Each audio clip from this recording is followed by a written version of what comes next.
My name is Juliana Nykolaiszyn with the Oklahoma State University Library. Today is Wednesday, April 23rd, 2008, and we're in Stillwater, Oklahoma, interviewing Dr. Larry Claypool. Also joining me is Tanya Finchum, another project investigator with O State Stories, and she may ask a few questions during our time today. This interview is being conducted as part of O State Stories, an oral history project of the OSU Library. Thank you for joining us today. You're welcome. Well, let's begin by learning a little more about you. If you could just take us through your early life, where you grew up. Okay, I was born on a dairy farm in southwest Missouri near Springfield. My dad was a good farmer, I think, because he made a pretty good living for us, but in that part of the country, most families grew up on 40 to 60 acres. That wouldn't be possible now with the standard of living we have. Anyway, I went to Dadeville, Missouri schools, graduated in high school. Then I went to what's now University of Missouri at Rolla. At the time, it was Missouri School of Mines. It's a part of the land grant, one of the land grant institutions in the state of Missouri. I was going to be an engineer, decided I liked math better, so I had to transfer out then to get a math major, because in those days you could only get an engineering degree there. So I went to Southwest Missouri State. It's now Missouri State University. I got a BS degree in education with certification to teach math in high school and also high school physics. I did not do that. I went to University of Missouri at Columbia, got a master's degree in mathematics, and from there I taught 1 year at Baylor University. And while I was there, I was in an office that the woman who had been there before left a lot of her textbook type things that book salesmen drop off, you know. And I had had one course in statistics and was somewhat skeptical of what could I ever do with all this mathematics except prove more theorems. And I wasn't particularly interested in sitting behind a desk and proving theorems. So I began to read her statistics books and decided to go back to graduate school and get a PhD in statistics. So I checked out here, Colorado State and Texas A&M, and ended up going to Texas A&M at the time. Got my degree there, and while I was there, Dr. Carl Marshall from the statistics department here would come through Texas A&M ever so often, because Dr. Hartley, the head of the department, was his thesis advisor, so they were good friends. So through a year or year and a half getting to know him, he invited me to come up here for an interview. I interviewed here as well as a number of other places, but the job that was being offered here seemed to fit me better than the others. I was really more interested in teaching and, I guess, service type of work rather than a basic research program of my own. So I built my career here, roughly about half-time teaching and the other half-time providing statistical consulting, data analysis services to researchers and graduate students on campus. That would be a bit more difficult to do in today's climate, but I built a pretty good career here, and I came here in 1967, and I retired a year ago in 2007, so I was on the faculty here 40 years. And during that 40 years, I've always been a big sports fan. I grew up as a St. Louis Cardinal baseball fan, and so baseball and basketball were my first two loves. I played a little high school basketball. I wasn't a very good athlete, but I enjoyed playing nevertheless. And so after I got here, I've attended, I guess, just about all the basketball, baseball, football games it's been over the last 40-some years. As I said, most of my career here dealt with helping graduate students with the statistics on their thesis rather than having a research program of my own. So I only had, I believe, 2 PhD students of my own all the time I was here. That wouldn't quite progress me along to associate professor and full professor nowadays. And I didn't have very much in the way of outside grants. I had a couple, but again, that would have been a demerit, I guess, in today's climate. So I came along at about the right time for my interest, because when I came here, I thought, because of that idea, that I'd probably only be able to survive here 5 to 7 years, and then I'd have to move on to maybe one of the state colleges or something like that. But, excuse me, with this consulting and data analysis interest, why, I was able to build a quite good career for myself. I enjoyed my career here. I typically say I enjoyed all of it except the 4 years I was a department head. That was a little more stress, mainly that I put on myself rather than outside stress, but I enjoyed the other aspects better than being an administrator. Now, I don't know whether you want to know anything more. That's kind of a capsule view of me in the last so many years. What was campus like in 1967 when you came? There was somewhere between 12 and 15,000 students on campus at the time. When I was at Texas A&M, just before I came here, that was still a military school pretty well, at least the undergraduate portions of it. And officially, it was an all-male school. So that when I came here, the campus here was very much like the one at Texas A&M, except there were women on campus here. At Texas A&M, while I was there, if you were a woman, you had to be the wife or daughter of a faculty member or student, or be majoring in something that was not offered at one of the other state schools in order for them to be women to be accepted as students. Just as I was leaving, they were beginning to, if you applied, they wouldn't turn you down because they didn't want to face a possible lawsuit. And I left in the summer of 1967, and shortly after that, then they openly began to admit women, and now they're a huge campus now, 40,000 or so. But the one here was 2/3 the number of students that's here now. One of the things I remember when I first came here, though, is that the buildings were not air conditioned.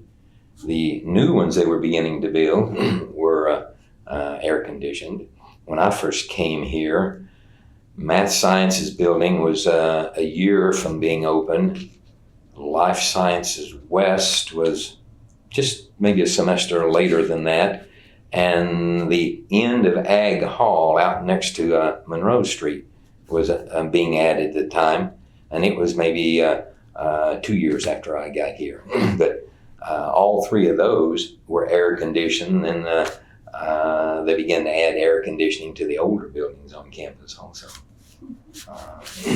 But that's probably one of the things that students nowadays would find most difficult to deal with. And as still happens when graduate students come in here, particularly from the northern tier of the states, for a fall semester, late August, early September, are still very warm around here. So even with the air conditioning, they're not quite used to the heat and humidity combination.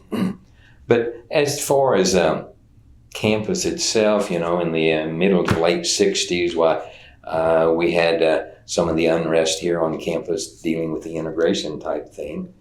There were a few incidents here, but none of them were what you read about in the newspapers anyway, not that serious. There was one or two incidents where I believe some of the athletes, including some men's basketball players anyway, sort of boycotted games for a while during that time. But there were some clashes on campus, but none of them that caught any attention other than locally, I'd say. That's basically about all I remember in terms of just campus and student activities during the first several years I was here. Well, one of the main reasons we're really excited to speak to you is because of your interest and involvement with women's basketball here at Oklahoma State. How did your interest develop with the women? Well, I guess because I am a sports fan to start with, and women's basketball started as an intercollegiate sport like in 1973, the fall of 1973, I believe. And so that was one other sporting event to go to that I had some interest in, is basically how it started out. And in those days, they were playing Alder games in the Colvin Center. I probably attended 2 or 3 games over there. That was, I believe, just 1 year before freshmen became eligible to participate in varsity sports, NCAA. And so there was a freshman men's team that played a preliminary game prior to the regular scheduled basketball game. Well, when freshmen became eligible, there was no longer this freshman men's team. And so they occasionally would have a women's game as a preliminary.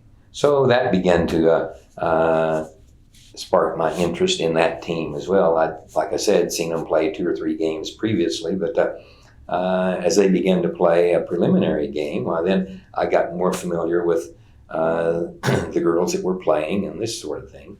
So I guess over the years, just my interest in basketball, I got interested in watching them. Now, when I came to Oklahoma, certainly the high school game was still 3 women on defense and 3 on offense, and they didn't cross mid-court. I was not familiar with that at all, so I didn't have that kind of background. So the women just played pretty much the same kind of basketball game that the men played, and I enjoyed watching them play.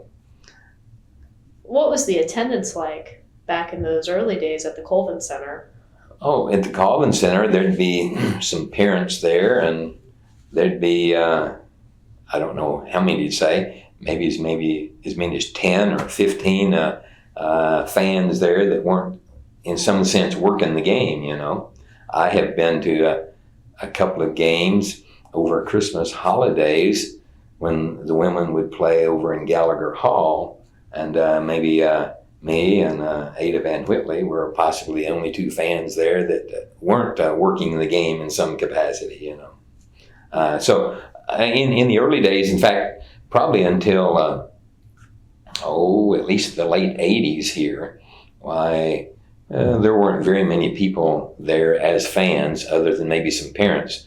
Down through the years, most of our players until recently have been Oklahoma kids.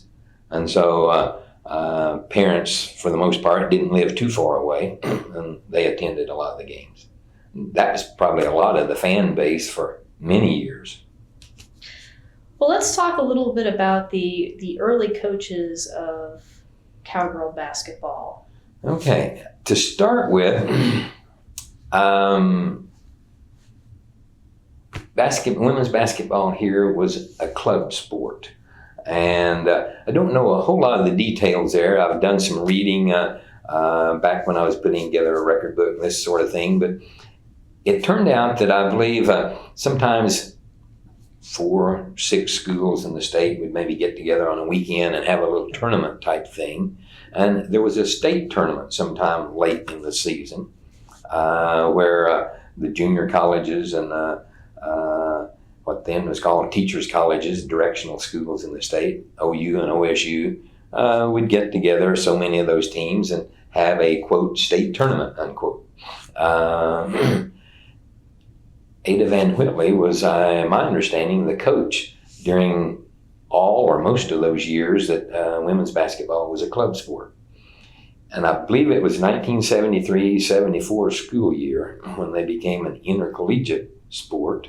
And a woman named J.C. Showers, J-A-C-Y, I believe was her first name, was the coach for 3 years.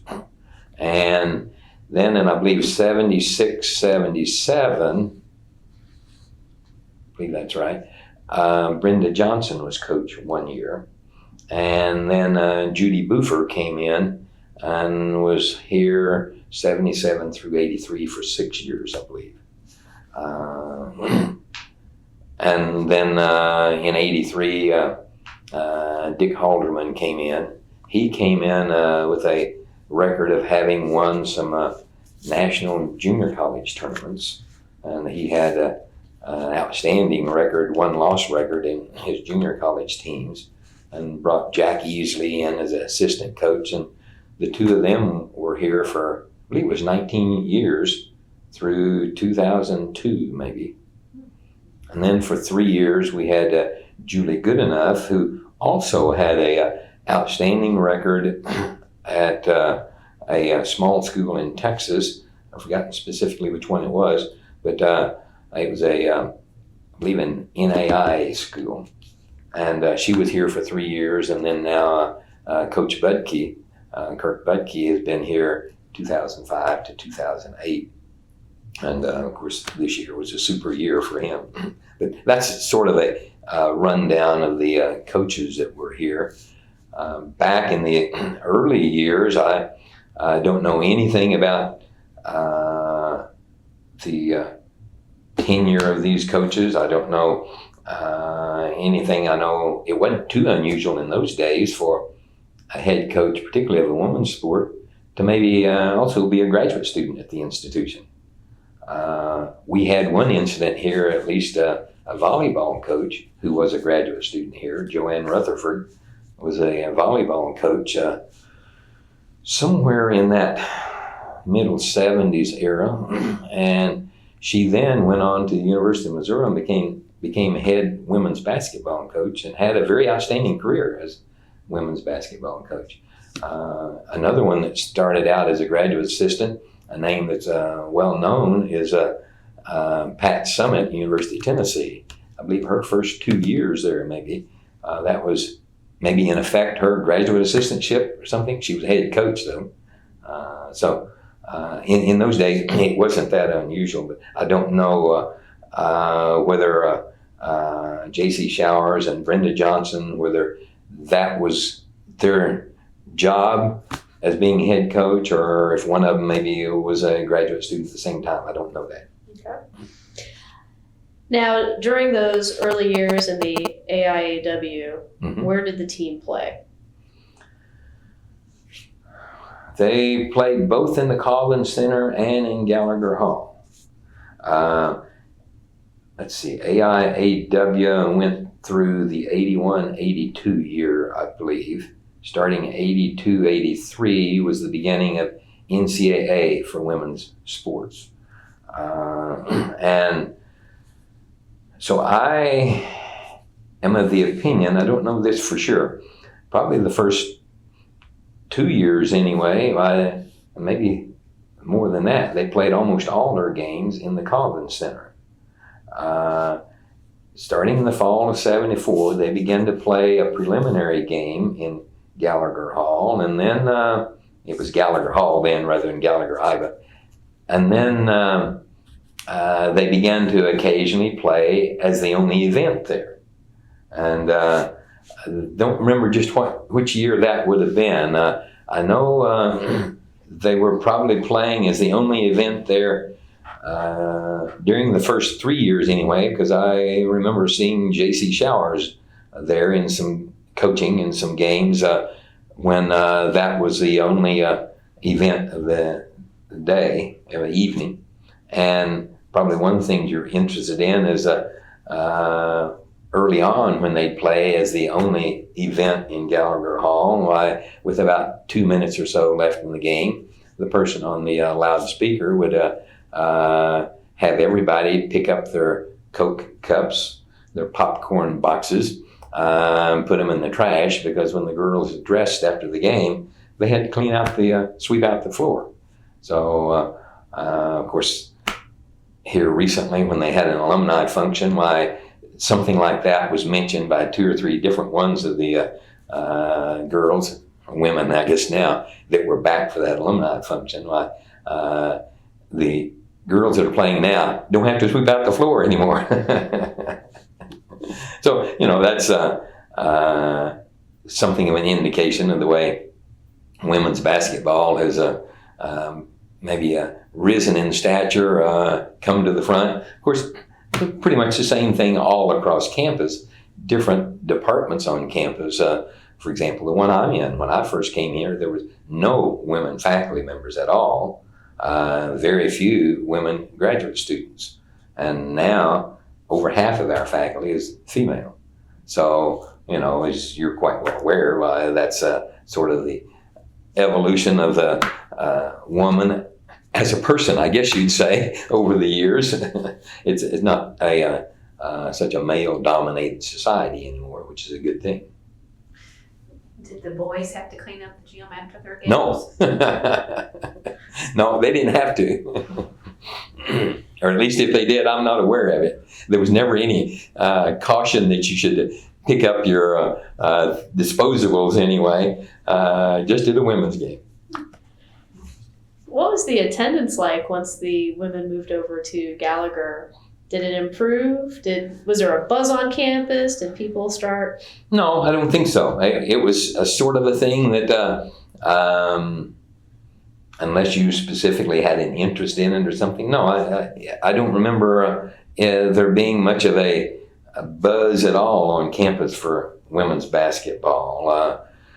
During the early years, we didn't have teams that had outstanding records. Of course, that's part of it. But in those days, college athletics was more for the students, really. It wasn't such a money-geared thing as it is now.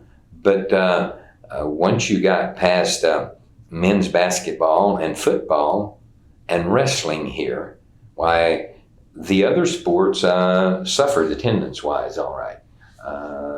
And of course, over a period of time, some of the others have gained quite a bit in attendance. Wrestling, for example, is nowhere near the big draw that it was up through somewhere middle to late 70s anyway. When Title IX came in, that had an impact on wrestling. A lot of schools dropped wrestling in an attempt to balance things between women's scholarships and men's scholarships. And so there are, I don't know what percentage of schools have wrestling now as compared to, say, 1975. But the old Big Eight had at least 5 wrestling schools, and those are still the only 5 wrestling schools in the Big 12. For a number of years, I believe in wrestling it was the case that every national champion had a coach who either wrestled at or coached. He had wrestled at, I believe, one of the schools in either Oklahoma or Iowa, I think. I don't know exactly how that goes, but something like that. So wrestling was a big deal when up until, I don't know, maybe the 80s. And of course, as you know now, you don't hear very much about wrestling.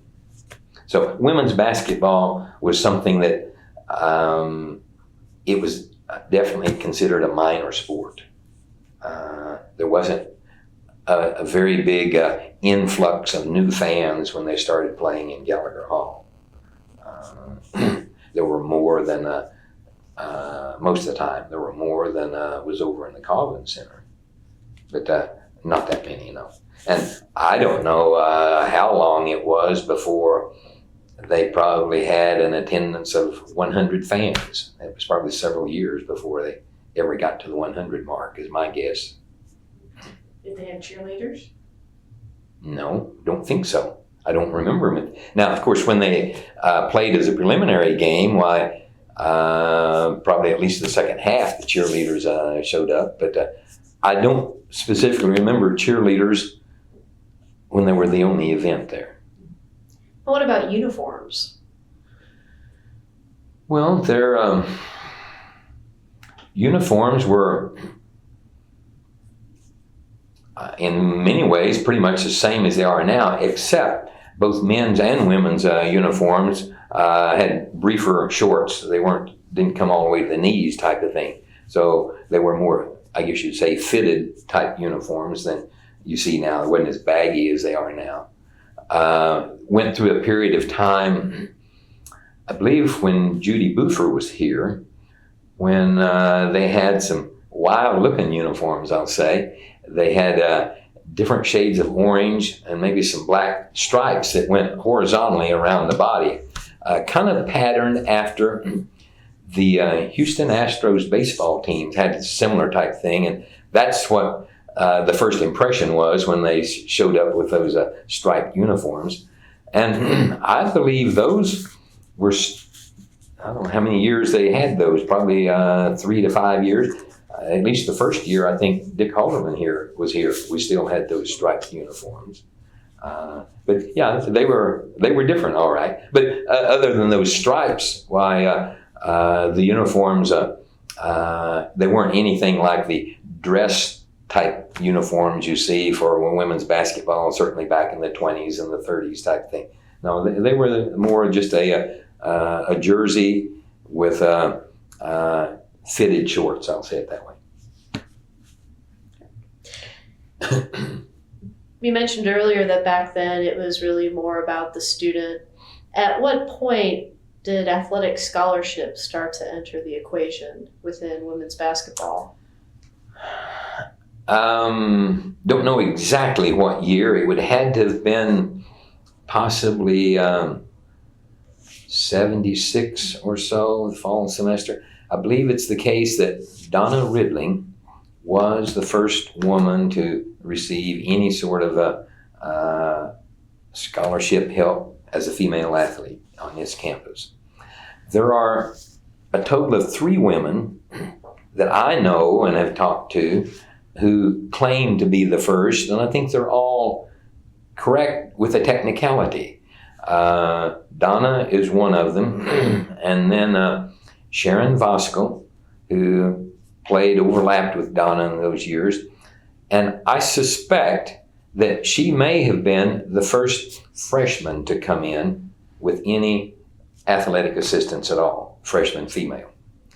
And Rhonda Kite, who most people know better as Rhonda Fields nowadays, the mother of Josh Fields, the quarterback baseball player here, she also makes that claim, and I think it's quite possible that she may have been the first female athlete to come in with what would be termed a full athletic scholarship. So that, in the progression of giving athletic assistance to women, why that could be the reason why you may read in the paper, or at least in talking to these 3 women, each one of them has some claim to being the first female scholarship athlete at OSU.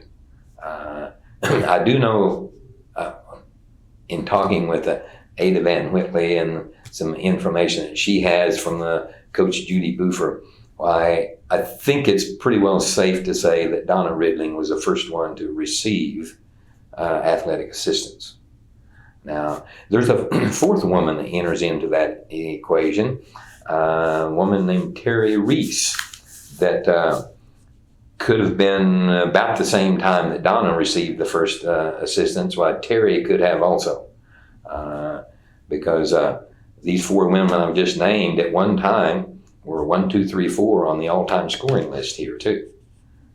So I don't know the specifics there, but I can easily see that with some technicalities, all 3 or 4 of those women could have some claim to being the first scholarship athlete. Take me through the statistics landscape back in the old AIAW. Did they keep good statistics or good records? Yes and no. Back when we first started playing intercollegiate basketball, they kept primarily points and rebounds, probably. The thing like assists and block shots, steals, turnovers, those didn't come until later. probably near the end of the 1970s. As far as here at OSU, a bank of records somewhere, when in 1986, when I started trying to put together a record book, why, there basically wasn't anything like that. I went back to old media guides. They put out a little media guide each year, and what it would amount to was sort of the summary of the girls that had played the previous year, and maybe how many points, how many rebounds they had, how many games they played in. And that was probably about it. That's where I got a lot of my information to start with, was in those kinds of things. There was some more information from year to year, but again, initially, points and rebounds are about the only things they began to work with. Now, there was a woman that played at University of Kansas. Her name is Lynette Woodard, and I believe she graduated up there in the spring of 1980. I believe that's right. Anyway, like her freshman and sophomore years, they did not keep some of these things like steals and assists and block shots type thing. By the time she finished her eligibility, she had records in, I know, assists and steals from just her last 2 years that, and I believe she finished in 80, that stood until the early to mid 90s. Of course, when they transferred over to the AIAW, from AIAW to NCAA, some of those things like records that Lynette Woodard had are no longer show up anywhere because they're not recognized by NCAA. They're not NCAA records. So in the old Big Eight, I know on both the points list and the rebounds list, it was always a race for second place because Lynette was so far ahead of everybody that that wasn't even in the question. We had a girl here in the late 80s, Clennette Jordan, who I forget which is which. She finished second on one of those lists and third on the other one. And she basically needs her totals at the end of her junior year added on in order to catch Woodard. So that Woodard was the kind of a player almost like putting a Michael Jordan on a high school team. Whenever Kansas needed to score, well, she'd score, either that or pretend like she was going to and drop the ball off to one of her teammates who was wide open when all the defense collapsed on Woodard, you know. So, but keeping steals her last 2 years, why, I believe we had a girl, Liz Brown, who broke her steals record in 91, at least 11 years later. And Woodard had just 2 years, and Liz Brown was player of the year in the Big Eight the year she broke that record, and she played 4 years. Stacy Coffey come along later, and she was, I believe, the second person to exceed Woodard's steals record. You know, again, 2 years for Woodard and 4 years for Stacy Coffey and the girl from Kansas State that already had broken it. So because of some of those records not being kept in the first place, why the women who played early on maybe don't show up in some record books like they would like to have or should have, actually. And there was also when switched over from AIAW to NCAA, and Ada Van Whitley can probably talk more to this than I can, but there was some boxes of records, just records in general, that were misplaced or lost or something like that. That's the kind of explanation I got anyway when I was trying to look for the records that had to do with statistics for women's basketball. So I'm not sure where the miscommunication or misconnection was in there. Well, what prompted you to take on this career record book in the first place? When Dick Halderman came, why he and his assistant Jack Easley began to want to have some additional information about each of their players. Halderman lived right down the street from me, so I became friends with him, and so he began to ask things like, well, can you tell me on the average how long a girl plays between points or between fouls or between this or something like that? And I said, yeah, I could probably get you that kind of information if I had a box score from each of the games. So he said, done. So immediately I began getting a box score for each and every game.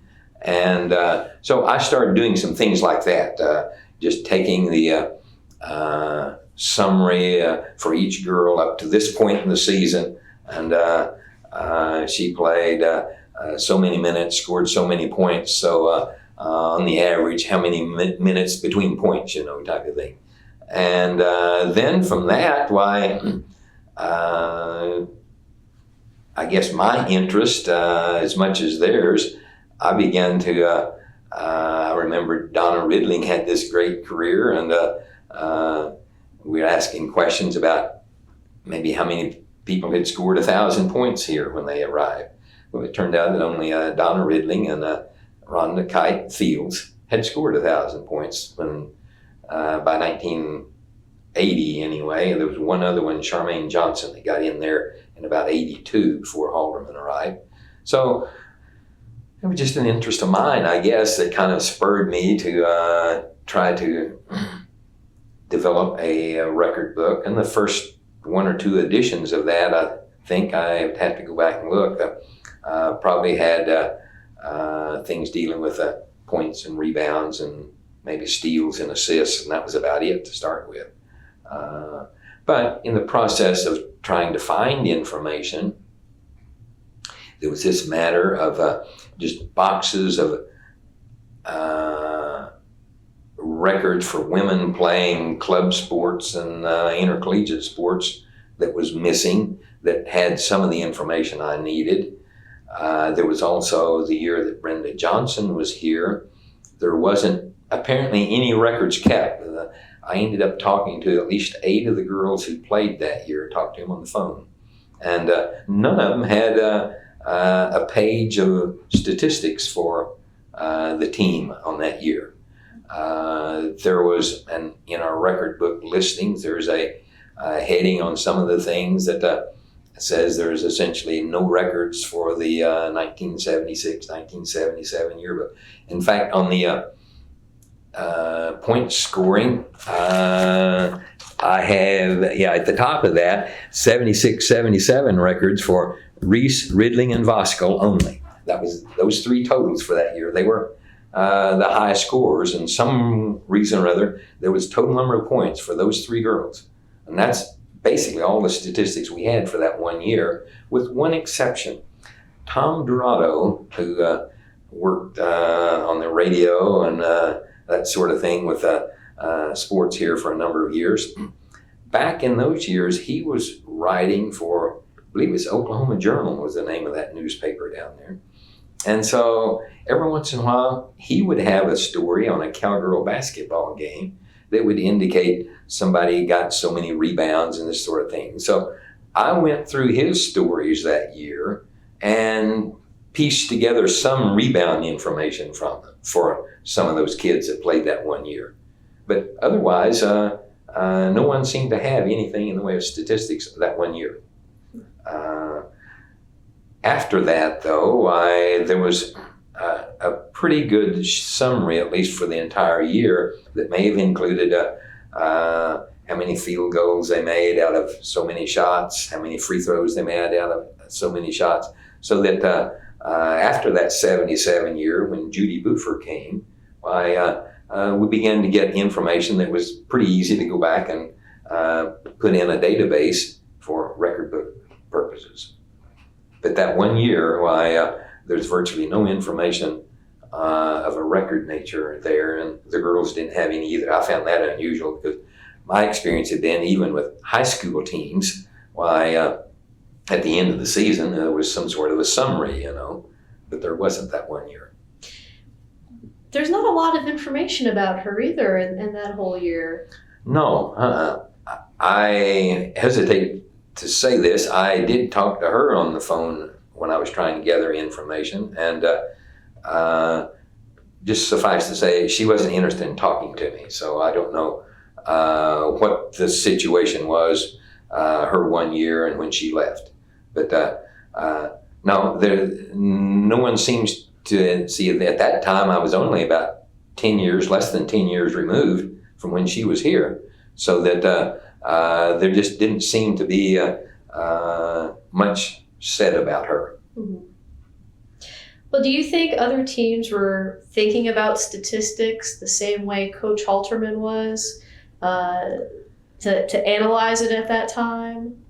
Yeah, I think so. Now, as far as a career record book type thing, I guess one of the things that spurred me to start this was most of the other schools in the Big 8 at the time did have some sort of media guide that had in the back of it some information about their leading scorers and their leading rebounders and leading this and leading that.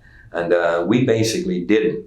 In fact, when I started doing some things for Halterman and Easley, that first year when they, or 1 year anyway, when they went to the Big 8 tournament, there was some sort of a tournament media guide printed.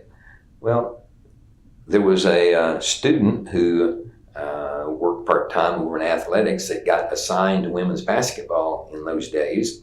And this student would, any statistics or summary that he or she put out for the media was things that I'd take a box score and then another box score, and with pencil and paper, I start adding up totals and this sort of thing. It wasn't anything printed, it's just what he or she had written on paper. So one of those years in there, either 86 or 87, the guy who was assigned to women's basketball began to ask me if he could use some of my figures when it come time to put together this media guide for the Big 8 tournament. And I said, sure, go ahead. So I think that was probably one of the first times that OSU had anything at the Big 8 tournament in terms of statistics that had been developed for the whole season, other than just well, here's our leading scorer, and by adding up her numbers all season, she has this many points, and here's our leading rebounder, and she looks like has this many rebounds. That was apparently about all we had up until that point in time. So at what point did the phone start ringing and you started to field all of these questions about cowgirl statistics? Surely people were interested in what you were putting together, and did you get calls from the... They were, but see, with sports information here, there was a shield in there between me and the public, let's say. I was the one that supplied, for a number of years, most of the information that got printed on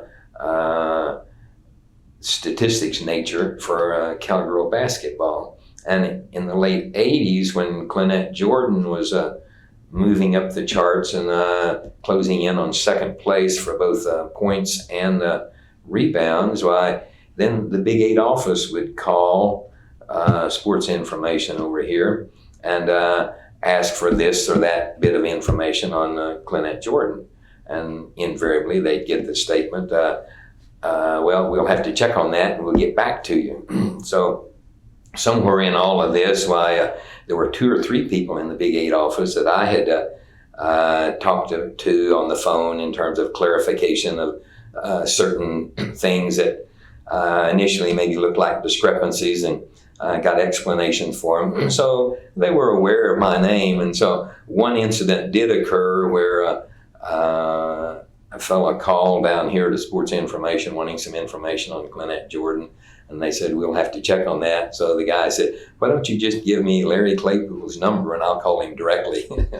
So that created maybe a little bit of a tension at the time, but that was the only type of incident that ever occurred of that nature at all. So I had a good working relationship with them over there. I have to say that.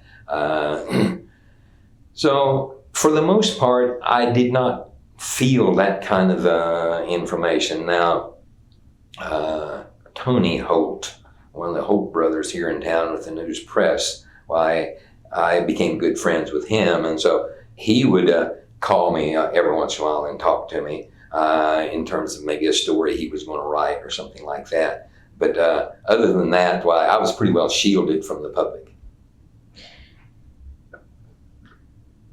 Were you getting paid early on to do this, or was it? No, it was more a matter of, I guess I was a frustrated athlete. So having these two friends who were coaches in most any sport, why happened to be women's basketball, why I enjoyed sort of being part of the program in a way, in some sense as a volunteer, I guess. And during the years that Halderman and Easley were here, a lot of those years anyway, I traveled with the team on weekends quite a bit. In those days, we traveled usually with 2 vans. We'd rent a couple of vans out here at the motor pool. And so when I'd go along, well, I was willing to drive a van, or when we got to where we were, well, I'd help carry bags and luggage into the hotel and things like that. So the fact that I was willing to go and help out, plus I did quite a bit of tutoring when I'd go on one of those trips. So those things made me welcome to go most of the time, I think they mentioned a time or two that a lot of people who went sort of went along as a free ride, Now, the thing that really surprised me the first time or two I ever went with them was this tutoring thing. I'd spend, a lot of times we'd leave Friday at noon and get back sometime late Sunday, and then I might spend anywhere from 4 to 10 hours tutoring girls in various classes they might be taking that involve some quantitative things, not always a math class, not always a statistics class, but things that involve some sort of algebraic type calculations or something like that. And I enjoyed doing that, of course, and they always invited me to go along the week before finals in fall semester. That's when they wanted me to go along. I never went on any of those trips because I had my own finals to get ready for and this sort of thing. But I enjoyed that, and still from time to time, I'll see a parent at a game here that will comment to me on having spent time helping the girls with various ones of their subjects. So from a personal point of view, obviously that makes me feel good. Oh, I'm sure it was very rewarding. Yes, it was. Of course, in some sense, you had to be careful in terms of compliance type issues, while we were gone on road trips. I could do that. I pretty much avoided that when they were at home and this sort of thing, because I didn't do it for students in general, you see.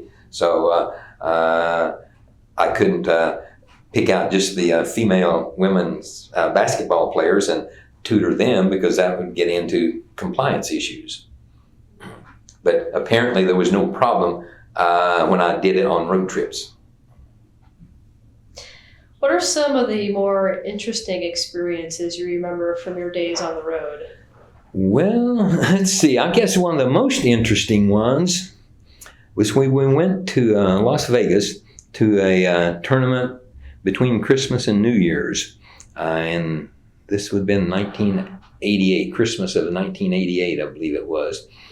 At that time, OSU was using a travel agent, I believe out of Utah, I'm not sure this is correct, for, quote, the minor sports. I know at least wrestling was involved because their season was going along with women's basketball. Anyway, somehow when we got ready to leave, a day or two after Christmas, there was some mix-up on tickets, and so we were delayed flying out of Oklahoma City because I think the tickets had gone to the wrong location and weren't available to us until just a short time before the plane was supposed to take off. We got to Denver, I believe, is where we made a connection to go to Las Vegas, and our plane was somewhat late. Well, they had already, I believe, put some standby people on this plane, thinking we weren't going to get there. Well, we got there, and so a few standby people were disgruntled because they got removed. While we were in Vegas, we still didn't have tickets for our return flight, and early morning, in the morning we were supposed to leave Vegas, Coach Halderman went to the airport and checked on the ticket situation. Yes, tickets were there, and there were two groups of us. There was one group of, I don't know, maybe 10 fans or so, maybe a dozen, that were flying back to Oklahoma City, and the team was going to fly to Kansas City and rent a couple of vans and drive to Omaha for a game with Creighton. Turned out that the tickets were there, but the group that was flying back to Oklahoma City was leaving at 7 a.m., I believe it was, instead of 9 a.m. or something like that. So Coach Halderman calls Coach Easley. I was rooming with Easley, and told him the situation, and that these people going back to Oklahoma City, their plane was going to leave at 7 a.m. And so he instructed Easley to have me go get the van and Easley call everybody. And this was already 4:30 or 5 o'clock in the morning. So he got everybody called, and we got them to the airport, and everybody got on that plane. And then I was going to go to Omaha with the team. So the rest of us went to Omaha. We got to Kansas City. As I said, we rented 2 vans, I believe it was, and drove to Omaha. After we played the game at Creighton, come back to Kansas City. Well, the flight we were on to Oklahoma City had been canceled, but they had put us on a different flight. But having put us on a different flight, we had to pay for the tickets there. So it turned out that the 2 coaches had maxed out their credit cards on various things there in Vegas. So we put, I believe it was 22 tickets at about $50 or $55 a piece on my credit card. And just a few days later, from OSU, I got a check to reimburse. But, this was first few days of the new year. I think it was midsummer or so before the university ever got reimbursed from this travel agency. So needless to say, that travel agency didn't last long with OSU. Wrestling had a few similar types of incidents take place also. Well, you mentioned in earlier meetings with me about a road trip. I think it was a preseason road trip. Oh, yeah. Back in, I forgot what years it was possible for us to have scrimmage games at the home high school of various ones of the girls on the team. And so we made one trip in particular, I remember. We made a trip to Guyman. We had Jennifer Hepner played on the team, like 88 through 90, no, 87 to 91, I guess. And so we went out there to play a scrimmage game before the season started. Took 2 sets of uniforms, and half the team was road uniforms, and half the team was home white uniforms, and played a game at Guyman High School. But going out there, instead of taking 2 vans, we took a motorhome. Turned out that somehow OSU had come into ownership of a motorhome through a divorce settlement. And so we took that motorhome, and so everybody was either on some of the bunk beds or, used that. It didn't have seats like a bus. And also, Coach Easley drove his checker cab. He had one of these old checker cabs. And so there were 4 or 5 of our party that rode with him out there in this yellow checker cab. We played that game in Guyman. Then we came back through Cheyenne, Oklahoma, where Jody Fisher was from. She was on that same team. And we played a scrimmage game on Sunday afternoon there. The one in Guyman, that was a Saturday afternoon or Saturday evening. We stayed all night in Guyman, then drove most of the morning to Cheyenne and played a game there in the afternoon, and then came home. But that motorhome trip was a different experience for sure. Were those popular, the preseason games in their hometowns? Did a lot of people turn out? A lot of teams had scrimmages in various places. I don't know whether to answer that yes or no. It was allowed, so we did it for 2 or 3 years anyway. We'd do a couple of scrimmages, maybe on somebody's home court type thing.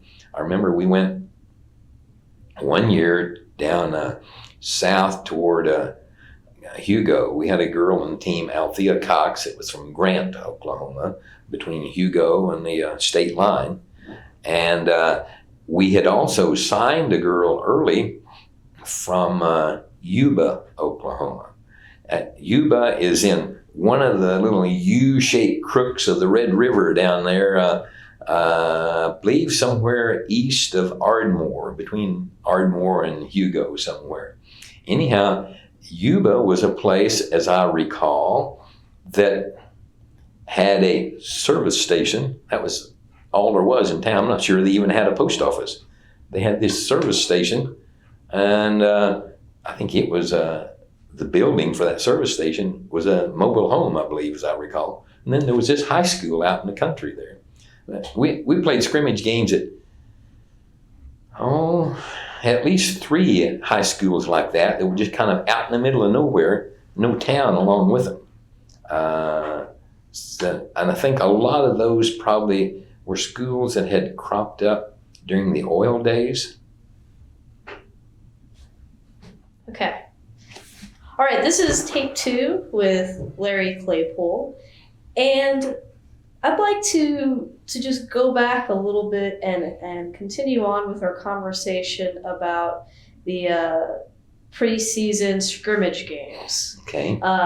We spoke a little bit about the Guyman trip with the campers. What were some of the other places you ended up visiting? Okay. Did I speak anything about the Yuba and Grant trip on this? Okay.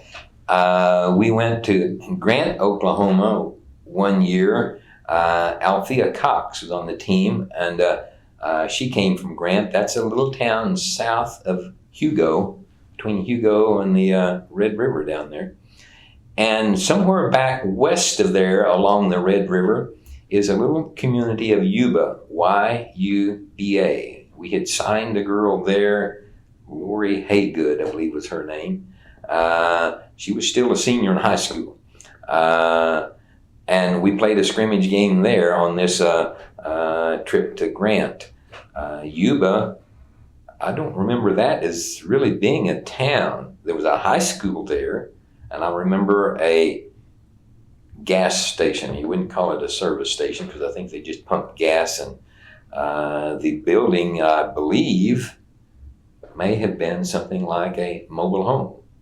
And I don't know whether there was a post office there or not, but that's all I remember of the little town, I call it town of Yuba. That was one of 3 different places that I remember going with them to, where we had a scrimmage, that really didn't have a town associated with them. Shelley Blessing was from Indianola, I believe it was, high school. And as I recall, this high school, I forgot what town it was close to, but it was somewhere in that southeastern part of Oklahoma. And at least immediately around it, there wasn't a town. Now, it may have been half a mile or 3/4 of a mile down the road or something, but and it was a large frame building, wooden building. Maybe one of the larger wooden buildings in Oklahoma at one time. The high school had this gymnasium as part of the building complex. So it was kind of a spread out type, one building type thing. It was a wooden frame building. We also played a scrimmage game one year at Moss, Oklahoma, over in Holdenville area, I believe. And this school was out in the middle of the country. It was a ways from Holdenville, actually. And part of these places, anyway, had kind of sprung up as schools associated with the oil boom, I believe. And so they had some facilities there and just kept adding on to them. And I'm now forgetting, it seemed like there was a fourth one of those. My memory doesn't put it all together yet. But there were a number of years in there where we would play 2 or 3 scrimmage games on the home court of one of the girls. Some of them would be local, pretty close here, where just a few minutes we could drive over there and drive back. One of them was at Morrison.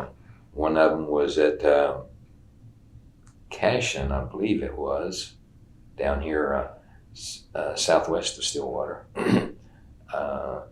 But then sometime in the early 90s, I think it was, 92, 93, NCAA no longer allowed that. So, of course, we quit that when that happened.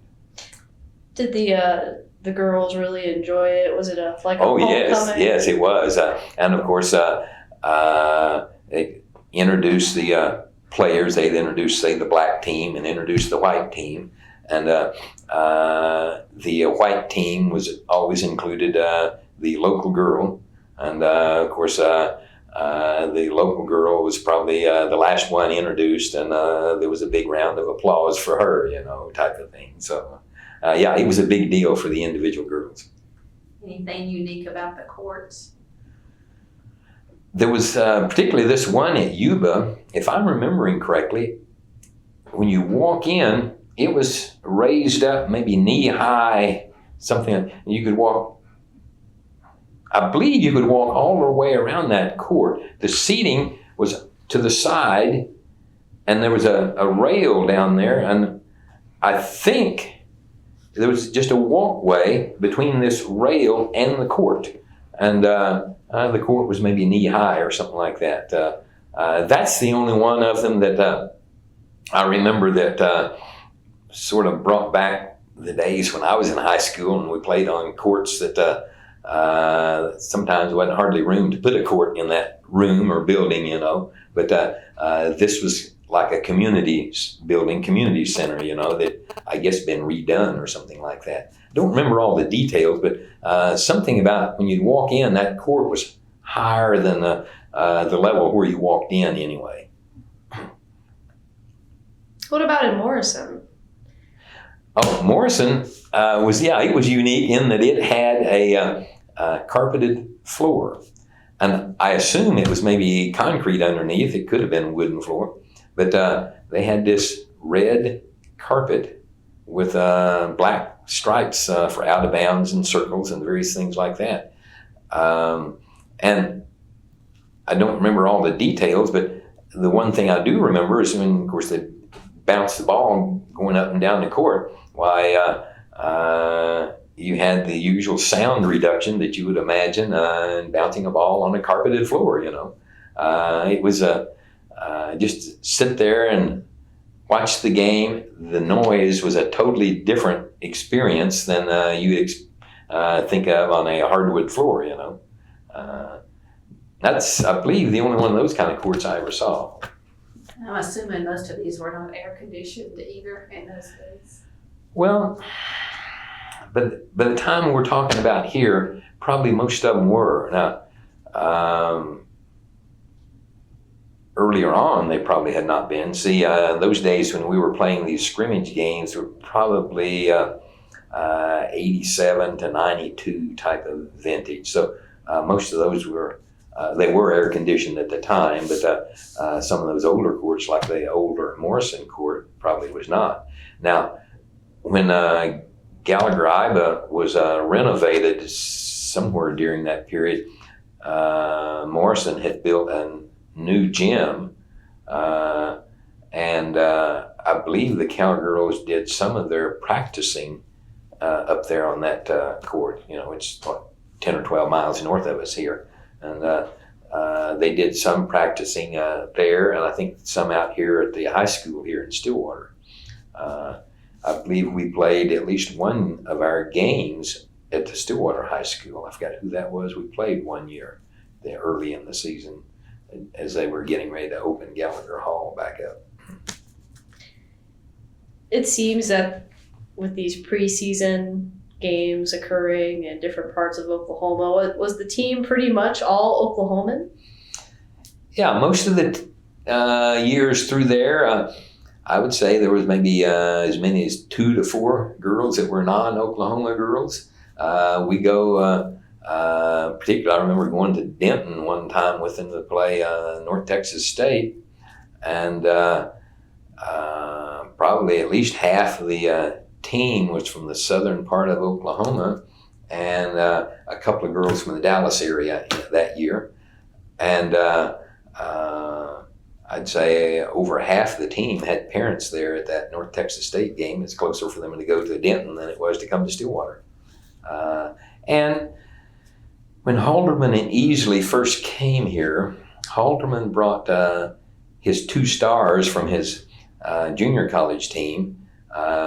They had just finished their sophomore season. Kathy Schultz and Jackie Glosson came here. They were 2 girls that scored 1,000 points apiece in junior college and came here and scored 1,000 points apiece after they came here. And I believe it was the case that for their 4 years of playing together, they were within 10 points of each other, having over 2,000 points apiece, and they were within 10 points of each other. And one of them was scored just a few more points in junior college, and they flip-flopped when they came here, and the other one scored just a few more points here. There are 2 of the 3 girls that we've had come in here from junior college who scored 1,000 points after they reached here, and the other one was Rhonda Kite Fields. She had gone to, I believe it was Eastern State College in Oklahoma. By the way, she went there because I believe they offered her a full athletic scholarship, and at the time OSU could not. And so she played 2 years junior college, and then I speculated she may have been the first female to come in here with a full scholarship. She came in here and played 2 years here, then and scored over 1,000 points. So those are the 3 junior college transfers that I believe there are only 3 that we've had that scored 1,000 points after they got here.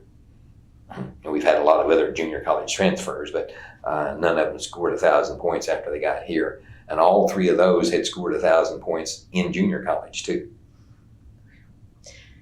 Are there any, after all of your analysis with the record book, I'm sure you've become pretty familiar with a lot of these girls and where they're from. Have you noticed any trends with Oklahoma hotspots for producing women's basketball players? No, I don't think so, other than there was a period of years in there in the latter part of the 80s where we recruited a number of players probably out of the southeastern quadrant of the state. And I'm not sure why that is. Could have to do with a lot of maybe smaller schools down in there, girls who gain more notoriety playing in a smaller school where they were really the stood out above all the ones they played with and against, But no, I don't think I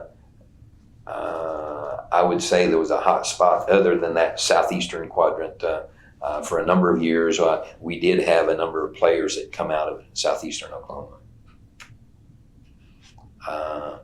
But, we've had players from pretty well all over the state.